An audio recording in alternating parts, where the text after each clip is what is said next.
Utama malam ini, Agong perkenan darurat sehingga 1 Ogos ini.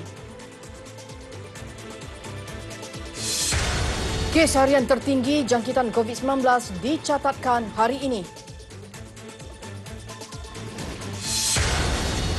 Kementerian Kesihatan menetapkan pesakit COVID-19 tahap 1 dan 2 dirawat kuarantin di rumah.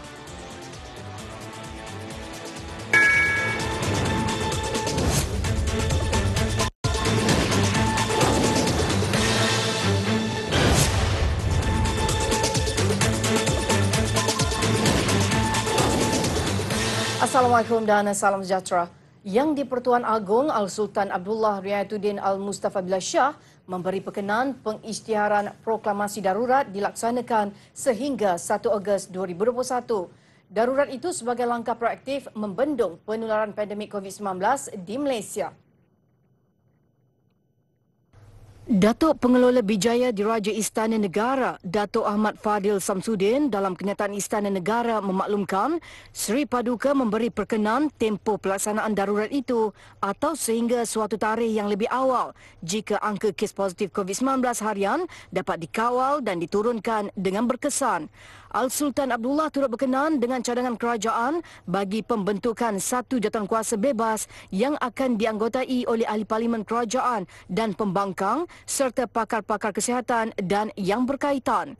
Jawatankuasa bebas terbabit akan mengesyorkan kepada Seri Paduka Baginda sekiranya pelaksanaan darurat dapat ditamatkan lebih awal. Perkenan itu juga telah mengambil kira rundingan Seri Paduka dengan Raja-Raja Melayu. Menurut kenyataan itu lagi, Perdana Menteri Tan Sri Muhyiddin Yassin telah menyembah maklum keputusan mesyuarat Jemaah Kabinet berhubung cadangan pelaksanaan pengisytiharan proklamasi darurat ketika menghadap Al-Sultan Abdullah di Istana Negara pada 5.30 petang semalam. Langkah itu bagi membendung dan melandaikan kes positif COVID-19 harian yang kini mencecah 4 angka. Al-Sultan Abdullah berpandangan bahawa penularan wabak COVID-19 di negara ini berada di tahap yang amat kritikal dan adanya keperluan pengisytiharan proklamasi darurat berdasarkan Fasal 1 Perkara 150 Perlembagaan Persekutuan. Menurut kenyataan itu lagi, Al-Sultan Abdullah turut mengambil kira keselamatan diri rakyat dan kepentingan negara berdasarkan statistik semasa COVID-19, khususnya kekangan kemudahan-kemudahan logistik mengikut negeri-negeri yang dipersembahkan semasa sesi taklimat itu. Seri Paduka turut menzahirkan harapan agar vaksin COVID-19 yang bakal diterima kelak akan melandaikan keluk pandemik sekaligus memutuskan transmisi COVID-19 di Malaysia.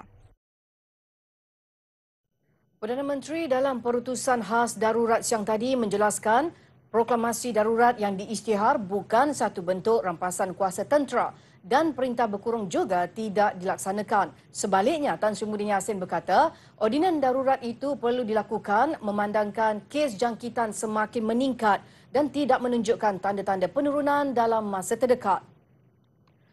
Tambah beliau, kuasa yang kerajaan perlu mempunyai kuasa-kuasa tertentu bagi memastikan wabak ini dapat dibendung dengan lebih berkesan dan perkhidmatan kesihatan yang disampaikan kepada rakyat tidak lumpuh. Setelah mempertimbangkan nasihat Jemaah Menteri, Seri Paduka Baginda telah berpuas hati bahawa adanya keperluan mengeluarkan proklamasi darurat bagi membolehkan ordinan dimasyhurkan di bawah Fasal 2B Perkara 150 bagi memperuntukkan kuasa-kuasa perlu untuk mengekang dan menghalang daripada berlakunya penularan wabak COVID-19 dengan lebih serius di negara ini. Tambah beliau, kuasa yang perlu dibawa ordinan ini juga akan digunakan untuk memudahkan urusan dan mengatasi apa-apa peraturan yang menyukarkan penyampaian perkhidmatan kesihatan awam. Malah yang di-Pertuan Agong juga boleh memasyhurkan apa-apa ordinan yang perlu mengikut hal keadaan semasa. Antaranya seperti hal berkaitan penggunaan aset hospital swasta, pengambil milikan sementara tanah, bangunan atau harta alih hospital swasta atau membuat permintaan untuk penggunaan sumber hospital swasta bagi tujuan merawat pesakit COVID-19.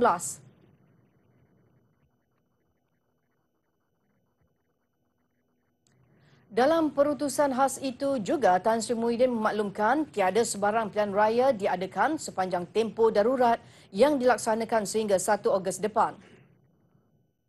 Saya memberikan komitmen yang tegas bahawa pilihan raya umum akan diadakan sebaik sahaja jawatan kuasa khas bebas yang akan ditubuhkan memperakukan bahawa wabak COVID-19 telah reda atau pulih sepenuhnya dan pilihan raya adalah selamat untuk diadakan.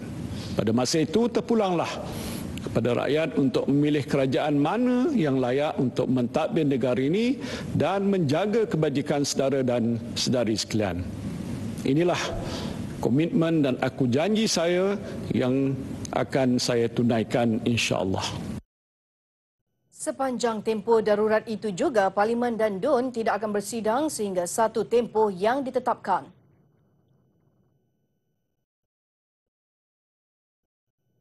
Ketua Setiausaha Negara memberi jaminan bahawa anggota perkhidmatan awam komitmen dalam memastikan sistem penyampaian kerajaan tidak terjejas dengan pengisytiharan darurat. Tan Sri Muhammad Zuki Ali berkata, ia kerana segala operasi dalam sektor awam dan swasta yang merangkumi aktiviti ekonomi, industri serta rantaiannya berjalan seperti biasa dengan pematuhan SOP dalam PKP yang masih berkuat kuasa. Dalam satu kenyataan, beliau menjelaskan situasi kali ini adalah untuk mengekang ancaman penularan wabak COVID-19 yang semakin membimbangkan, berbeza dengan proklamasi darurat pada tahun 1969 yang disebabkan oleh ancaman keselamatan. Melalui pendekatan ini, kestabilan negara akan terjamin dan membolehkan kerajaan kekal fokus kepada usaha memulihkan ekonomi serta memastikan kehidupan rakyat yang makmur dan sejahtera.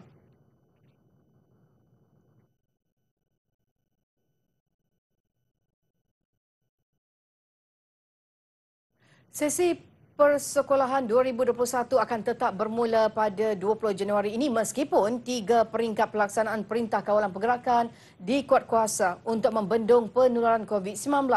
Menurut Menteri Kanan Pendidikan Dr. Muhammad Razi Jidin, kebenaran itu hanya membabitkan murid menduduki peperiksaan utama seperti Sijil Pelajaran Malaysia SPM, Sijil Tinggi Persekolahan Malaysia STPM dan peperiksaan antarabangsa.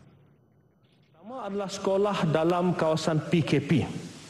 Untuk sekolah dalam kawasan PKP, hanya murid yang akan menduduki peperiksaan, iaitu SPM, SVM, SKM, termasuk untuk murid berkeperluan khas, STPM, STAM, DVM dan juga peperiksaan antarabangsa yang setara. Jelas bahawa untuk negeri-negeri PKP yang akan ke sekolah hanyalah murid-murid dalam kategori tersebut. Untuk murid-murid yang lain di sekolah rendah, jika kita lihat, mereka akan melaksanakan pembelajaran di rumah. Semua murid sekolah rendah di negeri PKP akan melaksanakan pembelajaran di rumah. Tambahnya, bagi murid sekolah menengah tingkatan 1 hingga 4, pelajar College Vocational bagi semester 2 dan Diploma Vocational Malaysia tahun 2020 juga akan mengikuti sesi pengajaran dan pembelajaran di rumah. Manakala bagi murid sekolah berasrama penuh dan asrama sekolah harian yang akan menduduki peperiksaan dibenarkan pulang ke asrama mulai 16 Januari ini. Surat kebenaran akan dikeluarkan pihak sekolah bagi kebenaran merentas negeri atau daerah.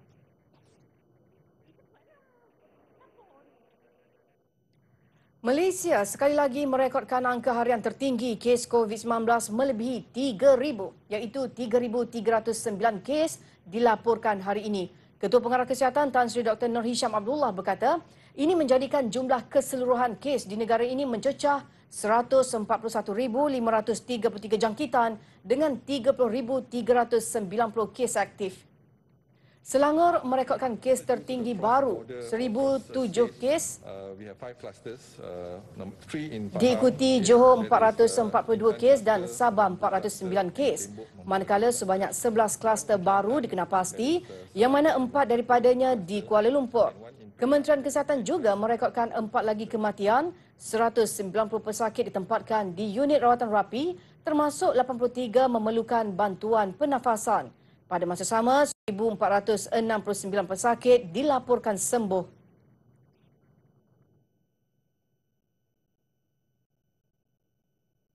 Pesakit COVID-19 tahap 1 dan 2 perlu menjalani rawatan serta kuarantin di rumah dengan pemantauan ketat petugas kesihatan berkuat kuasa 1 Januari lalu.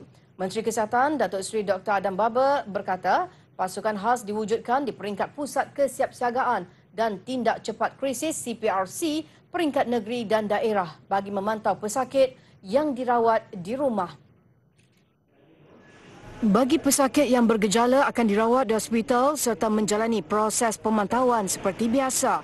Beliau berkata demikian selepas Majlis Amanat Tahun Baru 2021 Kementerian Kesihatan KKM di Putrajaya.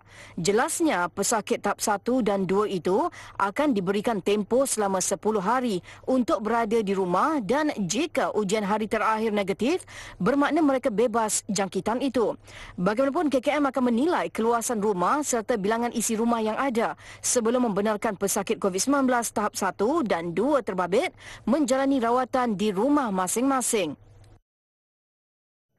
Jabatan Agama Islam Selangor JAIS menangguhkan solat Jumaat, solat fardu 5 waktu berjemaah dan lain-lain aktiviti pengimarahan di seluruh masjid serta surau di negeri itu dalam tempoh Perintah Kawalan Pergerakan PKP bermula esok. Bagi solat Jumaat sebagai ganti, jemaah hendaklah menunaikan solat di kediaman masing-masing. Kebenaran menunai solat Jumaat hanya terhad kepada 5 petugas masjid dan surau kebenaran solat Jumaat. Solat fardu 5 waktu di masjid dan surau juga terhad kepada 5 orang jawatan kuasa. Pengurusan jenazah masih boleh dilaksanakan di masjid atau surau. Namun terhad kepada 10 orang ahli keluarga terdekat tidak termasuk petugas pengurusan jenazah dan jawatan kuasa masjid yang ditugaskan pentadbir. Bagi kemudahan untuk musafir, masjid atau surau diminta menyediakan satu ruang untuk menunaikan solat.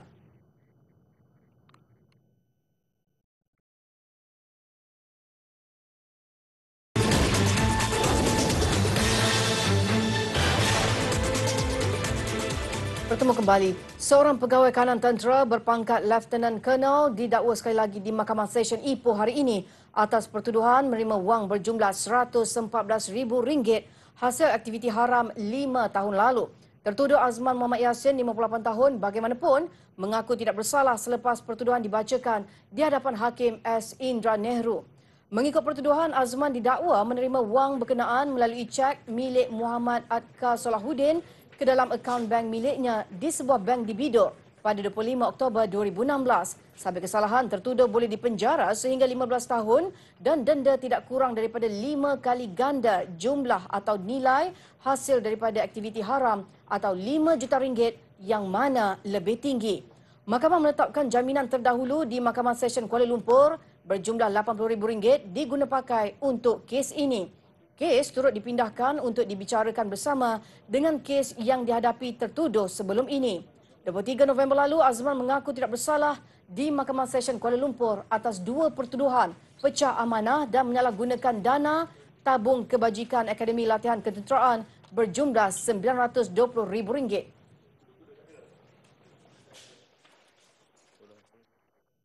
Seorang ejen penghantaran dipercayai terbabit kartel import daging sejuk beku direman selama 5 hari hingga 16 Januari ini bagi membantu siasatan. Permohonan reman dikeluarkan penolong pendaftar Mahkamah Johor Bahru Nur Izzati Muhammad Zahari selepas dipohon Suruhanjaya Pencegahan Rasuah Malaysia SPRM Johor. Lelaki berusia 55 tahun ini ditahan di pejabat SPRM Johor jam 8 malam tadi. Siasatan dijalankan mengikut Seksyen 18 Akta Suruhanjaya Pencegahan Rasuah Malaysia SPRM 2009. Khamis lalu, 2 pegawai Jabatan Perkhidmatan Kuarantin dan Pemeriksaan Malaysia Maqis Johor juga direman 5 hari.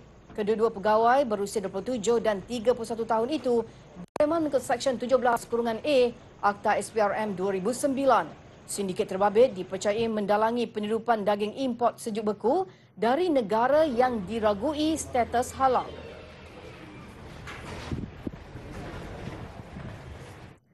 Kerajaan Pahang sedang menyusun pelan tindakan untuk program kemasyarakatan menggunakan tenaga tempatan untuk membantu mangsa banjir di negeri terbabit.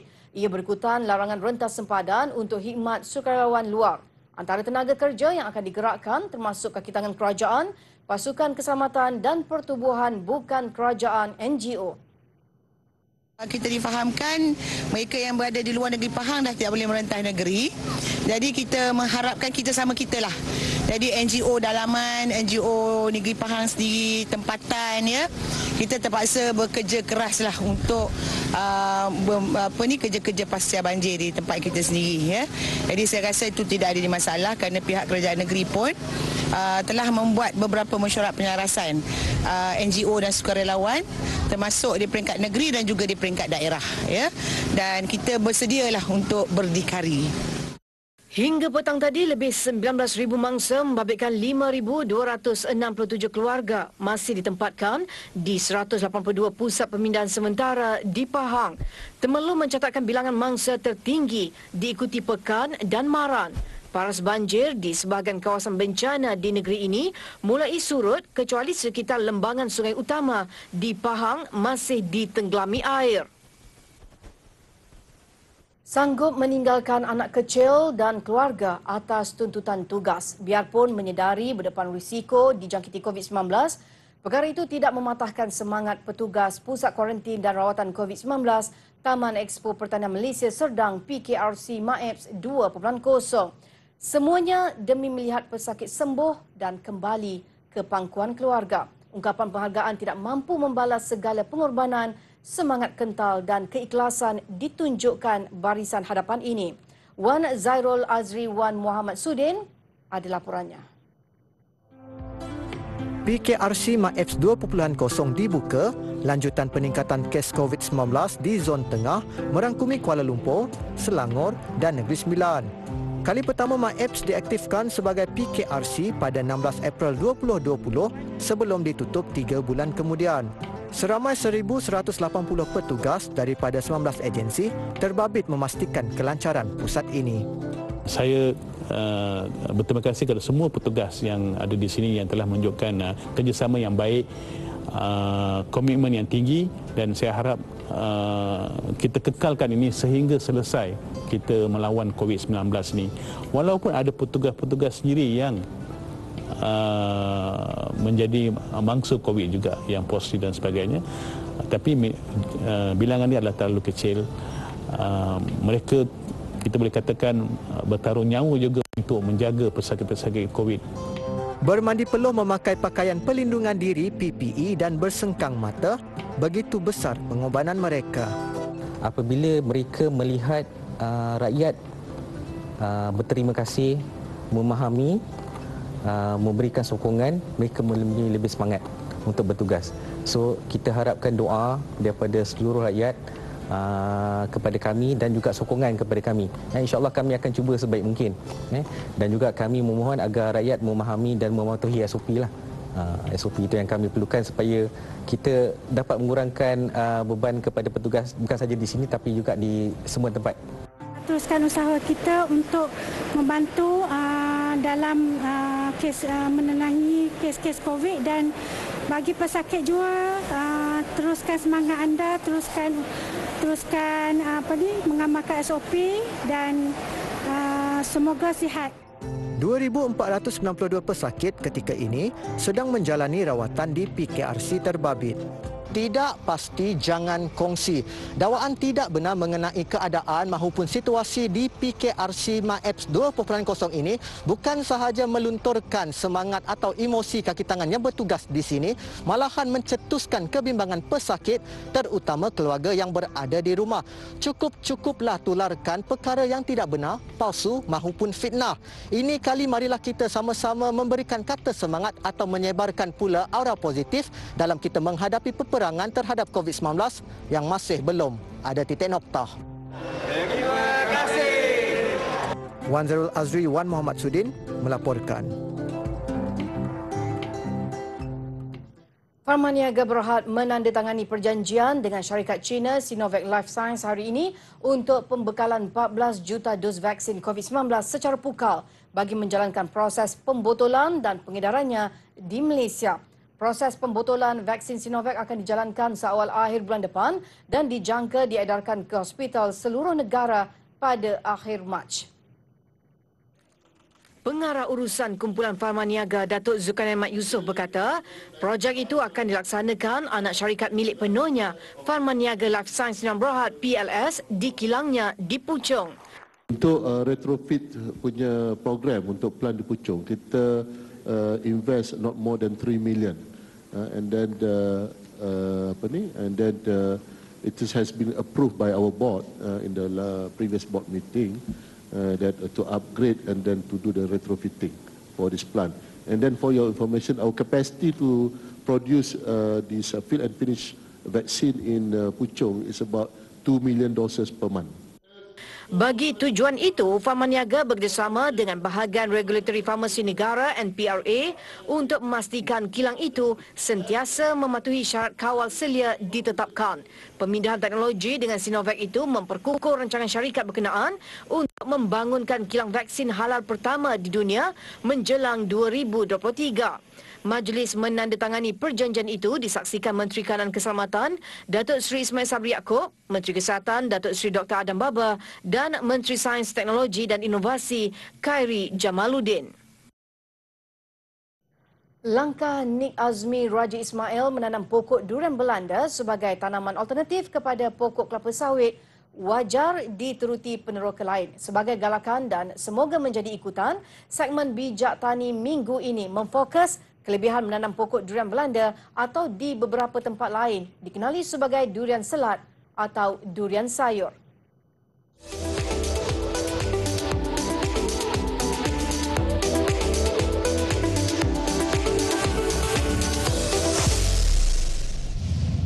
Nik Azmi antara yang boleh dikategorikan sebagai peneroka berani.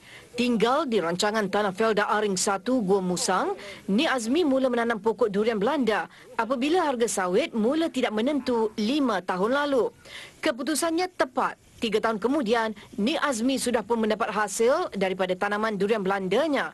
Keseluruhan lebih 1,600 pokok durian Belanda sudah ditanam oleh Nik Azmi. Kerana itu juga, rutin hariannya kini hanya dipenuhi dengan kerja membaja, meracun serangga dan memetik buah. Kita percaya ya bahawa pasar durian selat ni akan lebih lagi lah daripada kelapa sawit ni. Sebab memandangkan permintaan daripada orang ramai lah, makna penggunaan buah kelapa sawit, buah durian selat ni agak tinggi sikit. Jadi kadang kita tak ada alik hasil kita. Sebab dalam ni hasil kita baru keluar sikit kan, baru 50%. Secara am, durian Belanda boleh ditanam melalui proses semaian biji atau tut. Dan yang paling menyeronokkan, kerana pokok durian Belanda akan mula mengeluarkan buah hanya selepas 3 atau 4 tahun penanaman. Kerana potensinya ada pengusaha menanam durian Belanda di atas tanah yang lebih luas atau sehingga ke tahap ladang. Kita di Jabatan Pertanian merasakan projek Abang Mi ni projek ada yang menggelarkan sebagai pokok durian Belanda, ada yang menggelarkan juga pokok durian selat dan ada juga menggelarkan durian sayur lah. Jadi potensi yang saya nampak di Gua Musang terutamanya sangat besar lah. Jadi saya berharap mana-mana anak-anak muda ataupun golongan-golongan belia terutamanya yang berminat untuk menanam ataupun mengusahakan tanaman durian ini, durian Belanda ini adalah satu perkara yang sangat baguslah.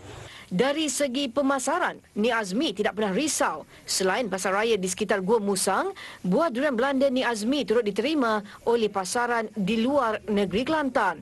Malah harganya juga agak lumayan, purata RM10 sekilogram. Mengikut kajian, durian Belanda mengandungi fosforus, kalsium serta vitamin B dan C. Durian Belanda berkhasiat sebagai ejen semula jadi untuk melawan kanser. Selain itu, daun dan akarnya pula dipercayai dapat membantu sakit kerongkong dan gejala kencing manis.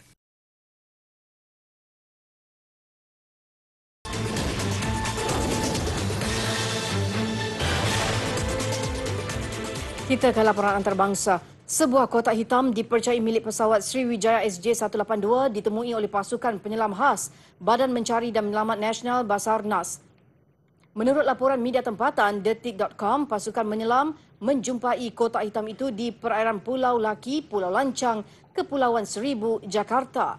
Ia dijumpai kira-kira jam 4 petang waktu tempatan. Bahan bukti itu telah dibawa Pelabuhan Jakarta International Container Terminal dan diserahkan kepada Badan Penyiasat untuk mendapatkan maklumat lanjut. Pendakwa selebriti Turki Adnan Oktar juga dikenali sebagai Harun Yahya dijatuhi hukuman penjara selama 1075 tahun oleh Mahkamah Turki atas pelbagai kesalahan antara sebahagian besarnya jenayah seksual. Selain dibicara atas kesalahan jenayah seksual, Oktar juga dituduh melakukan penipuan dan menjadi perisip politik. Dalam pembicaraannya sebelum ini, Oktar memberitahu mahkamah pada Disember lalu bahawa dia memiliki 1,000 teman wanita. Namun kebanyakan wanita yang disiasat mempunyai kaitan dengannya mendakwa sering diserang secara seksual. Oktar ditahan pada Jun 2018 oleh Unit Jenayah Kewangan Polis Istanbul dalam usaha pihak berkuasa melumpuhkan kegiatan kumpulannya. Dalam operasi itu, seramai 236 suspek lain turut dituduh di mahkamah dengan 78 daripada mereka ditahan.